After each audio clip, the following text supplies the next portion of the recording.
I am a Mocha Mom and I am back to answer a question left on my Facebook fan page from a transitioner who has been growing out her chemical relaxer for the past 6 months. She had long, relaxed hair.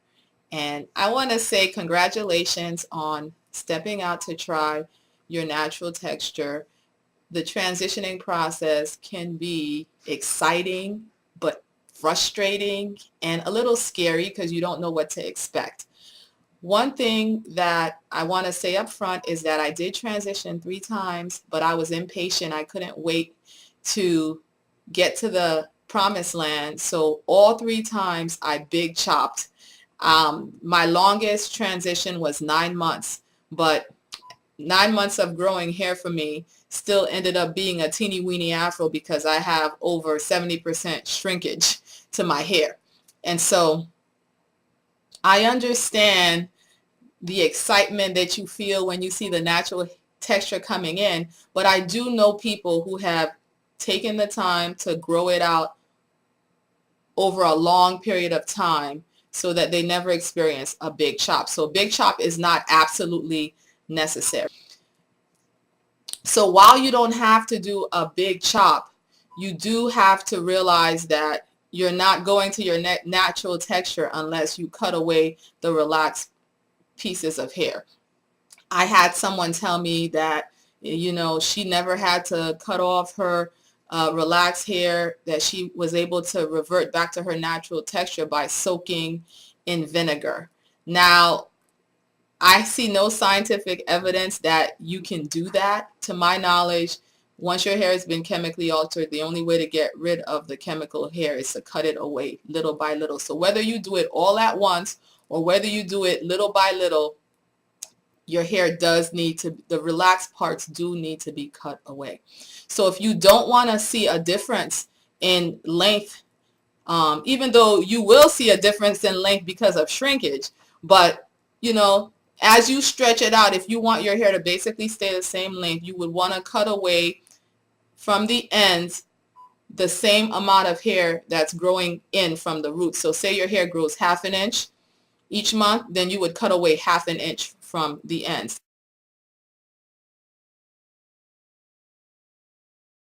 But clearly the biggest obstacle is that you're working with two different textures and they may respond differently to products, to the environment, the moisture in the air, and to your styling and method techniques. So my inclination was always to baby my natural hair because I'm thinking, I'm getting rid of the relaxed hair anyway, so I may as well focus on my attention on the natural hair and try and use heavier products, and the relaxed part of my hair would look all greasy and heavy. I've had greater success when I decided to baby the relaxed hair because in the beginning, that's more visible to everybody else than the natural hair. And the natural hair tended to be growing in stronger anyway. So it didn't need as much TLC.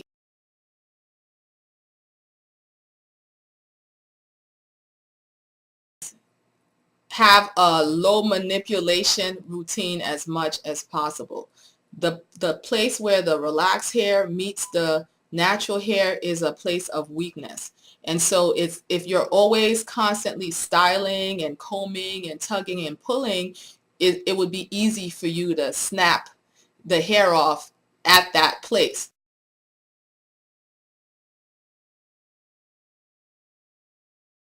Curling your hair is your friend. Twist out, braid out, rod set, all these things will mask the straight texture and tend to work well with the natural texture that's coming in.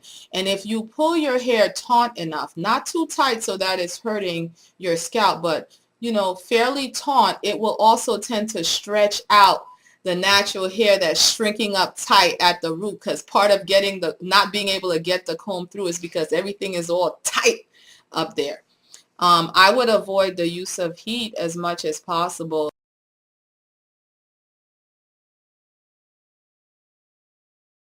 Go with a curly textured look as opposed to trying to make your natural hair behave straight like your relaxed hair. Make your relaxed hair as much as possible. Behave curly like your natural texture, and do whatever set you need to do to get there. Now, I had some times when I just needed a break.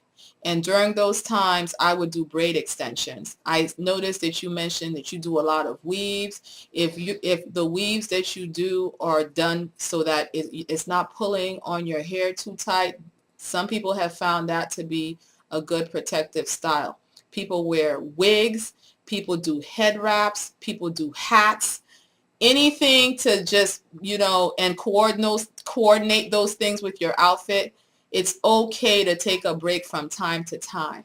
And one thing that I found to be very soothing was to go look at pictures of the promised land, pictures with people wearing the hairstyles that you want to wear, study methods so that when you do finally get to the promised land, you know what to do.